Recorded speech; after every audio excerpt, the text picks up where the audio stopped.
Bienvenue sur cette leçon consacrée au Set and Lock. Set and Lock, c'est à la fois un outil pédagogique et la méthode enseignée par l'un des meilleurs coachs au monde, Phil Ritson. Plus connu des pros que du grand public, avec une carrière de plus de 60 ans, Phil a coaché au-delà de 150 joueurs stars des différents tours professionnels dans le monde, de Gary Player à KJ Choi, en passant par Ballesteros, Woosnam, David Toms, Curtis Strange ou Tom Purser. Il fut aussi le pro du très médiatique David Leadbetter, qui n'était autre que son assistant en Floride. David dit d'ailleurs de Ritson, c'est lui qui m'a appris à enseigner le golf. Surnommé God, Dieu sur le tour, les secrets de cette popularité et de cette longévité sont nombreux, et l'un d'entre eux a permis à certains de ses élèves de compter parmi les meilleurs joueurs au monde. Ce secret qu'il partage avec nous aujourd'hui, c'est sans aucun doute l'action la moins comprise et la plus controversée de l'élan de golf, à savoir l'action et la maîtrise du poignet droit pour les droitiers durant le swing, tout particulièrement au moment de l'impact. Une méthode simple qu'il résume en 2 mots, Set and Lock. Rejoignons Phil quelques instants afin de mieux comprendre sa méthode et son secret.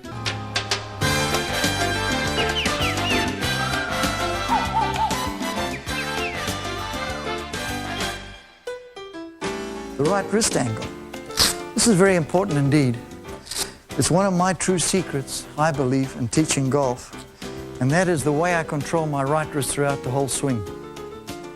You'll notice there's an angle formed by the back of the right wrist here, about 10 degrees, and right throughout my whole swing, I keep my right wrist angle, and I'm going to do this slowly, in the same position. When I go through, I release my left arm, but the right wrist stays in that same cup position. For example, in slow-mo here again, swinging slowly, and I'm going to really swing in what I describe as a slow-mo feel. Watch the back of my right wrist. It stays cupped and I release my left arm through the ball. Very important indeed. You almost feel like you're hitting the ball with the heel pad of your right hand as you go through. I play all my shots like that. There's no change at all. But to really control your right wrist, feel that right wrist angle stay constant throughout the whole swing. This is very important indeed. So the method is very easy. It really is. It's called set and lock. This is possibly the most common fault in golf. Unwinding those hands early. Throwing the club head at the ball too soon. And obviously, as you can see, this is going to stop power. It's going to eliminate power because you've unwound early and all you have left is arm speed and body speed. So the ball's not going to go very far. Let me show you how to delay your hands. Keep the club head away from the ball as long as possible. That's one of the true secrets. How do we keep the club head away from the ball as long as possible? Let's wind up, big wind up, turning the right side.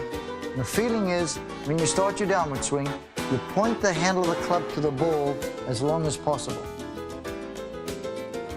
So the method is very easy. It really is.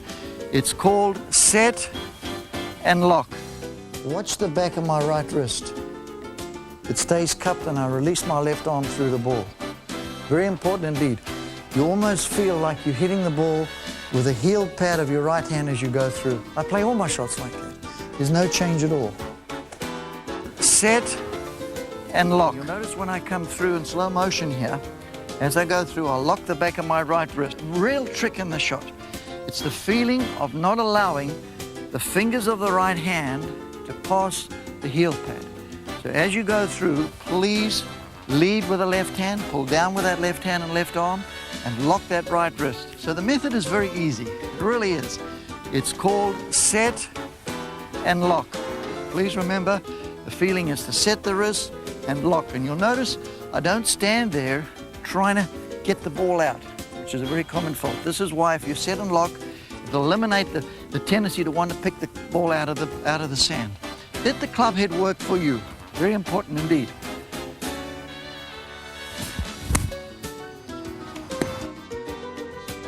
Set and lock.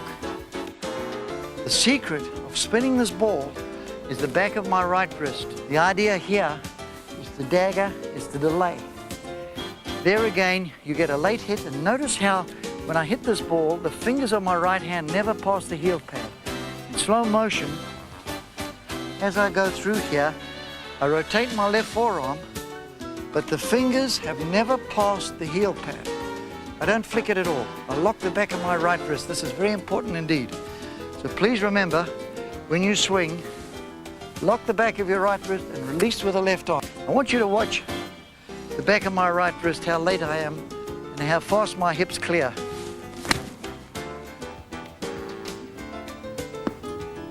And believe me, that's maximum spin. Good shot, Phil. Set and lock. You notice my hands are right on top of the ball. The key is so easy. All you do is set your wrist very gently, let your body move just a little bit, and then lock the back of your right wrist as you go through. Don't allow the right hand to flick over at all. Don't let the fingers of the right hand pass the heel pad under any circumstances, please. So pull down hard with those top 3 fingers of the left hand on the left arm and lock the back of your right wrist. This will allow the club to slide under the ball, roll up the club face just that little bit and give you the backspin that is required. Let me play the shot for you. Also remember, it's feel. Visualize the shot before you play it. Get a feeling where you're going to bounce that ball and let it run just that little bit. Remember, it's rhythm, back slow, and I go through slowly, but with a feeling of picking up the acceleration with my hips. I don't pick up any acceleration with my hands. The hand shot is a no-no. So many of us try and scoop the ball up. Natural tendency. Let me play the shot for you, in line with the inside of the left heel. Face is open just a little bit. Watch the back of my right wrist in the shot. Watch how I lock it as I go through. You notice how softly that ball came up, stopped, and it's controlled. So please remember, lock the back of that right wrist. Set and lock. A little pitch and run shot, which believe me can become magic. It's a shot that you almost want to sink every time you play it. In other words, hold it. How do we play this shot? It's very simple. Feet are fairly close together. Lean over into the left side. Hands are slightly ahead. What you have to feel here is that you're locking the back of your right wrist and pulling through with your left hand. So lock the right wrist, pull through with your left hand. On the backswing, set the wrist gently, open the face just a little bit, and then lock the right wrist. Pull down with the left hand and arm, lock the right wrist. Let me show you how I play this shot. I feather the grass to get a good feel. I find my spot where I'm going to land that ball. This is important. Imagine what the ball is going to do. You have to visualize the shot. So it's a gentle wrist set on the backswing, and then lock the back of the right wrist as you go through.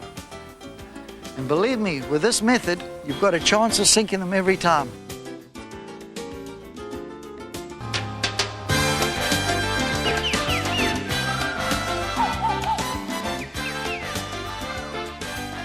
Maintenant que vous avez découvert la méthode et le secret du pro des pros, passons à l'outil pédagogique Set and Lock lui-même qui vous permet de voir et surtout de ressentir immédiatement la bonne action des poignets. Commençons tout d'abord par l'installation. Set and Lock est un produit universel.